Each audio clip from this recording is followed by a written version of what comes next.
anak benih yang kamu dapat tu kan yang betul-betul berkualiti. Hello, what's up guys? Assalamualaikum semua orang. I'm back setelah 3 hari tidak upload video. Kepada kamu yang sudah subscribe dengan channel aku ni, terima kasih banyak. Kepada kamu yang baru dengan channel aku ni, selamat datang. Nama aku Syafiq.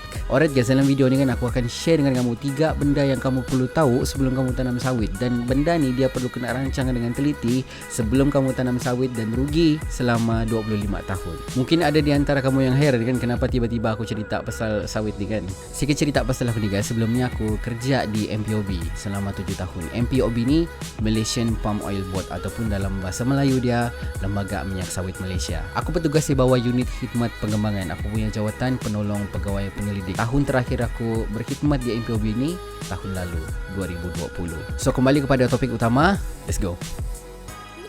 So perkara pertama yang kamu patut tahu sebelum kamu tanam sawit ni kan ialah pemilihan benih. Benih yang baik akan menghasilkan pokok yang sihat. Pokok yang sihat pula akan menghasilkan buah tanam segar yang tinggi, juga buah yang berkualiti. Benih sawit yang baik ni kamu boleh dapat dari sumber yang diakui. Contohnya tempat tu kan dia ada lesen menjual anak benih dan juga sijil OPNCC daripada MPOB. Dengan adanya sijil OPNCC tu kan maksudnya tempat tu dia mengamalkan penakaian ataupun kaling yang sempurna, juga penjagaan yang rapi. Penakaian ataupun kaling ni kan bermaksud mana-mana anak benih yang kena serang penyakit ataupun kena serang perosak ni kan akan dimusnahkan terus. So anak benih yang kamu dapat tu kan yang betul-betul berkualiti. Perkara kedua yang kamu perlu tahu ialah penyediaan kawasan.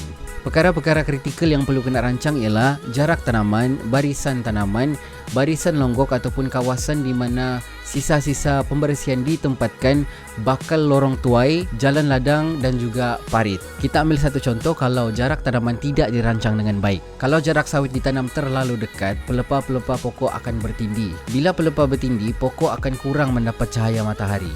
Bila pokok kurang mendapat cahaya matahari, produktiviti pokok akan terjejas. Bila pokok ditanam terlalu jauh pula, di situ kita akan rugi penggunaan kawasan tanah. So sistem tanaman ini kan perlu dirancang dengan baik ataupun kita ikut sistem tanaman yang sudah disyorkan oleh MPOB. Perkara ketiga yang kita perlu tahu ialah sistem tanaman yang macam aku cakap tadi. Sistem tanaman yang kita boleh guna pakai ialah 3 segi sama ataupun 2 baris kembar. Sistem tanaman 3 segi sama ni kan digunakan agar semua pokok mendapat cahaya matahari secukupnya. Sistem tanaman 2 baris kembar pula diguna pakai jika pekebun merancang untuk menanam tanaman selingan. Tanaman selingan tu pula ditanam dengan tanaman jangka masa pendek sementara menunggu pokok sawit berhasil. So itu je lah aku akan share dalam video ni, sebab kalau aku cerita lagi mendalam pasal 3 benda ni mungkin video aku boleh sampai 1 jam. Kalau kamu ada soalan pasal 3 perkara yang aku share dalam video ni kan, kamu kasih tinggal sejak soalan kamu di bahagian komen dan aku cuba jawab soalan kamu secepat yang boleh. Banyak lagi info-info sawit yang aku akan share pada video-video aku yang seterusnya. Kalau kamu suka dengan video aku ni, jangan lupa untuk tekan like. Kalau kamu berminat untuk follow lagi konten-konten yang macam ni, pastikan kamu tekan butang subscribe. Terima kasih atas sokongan kamu semua. Jumpa lagi.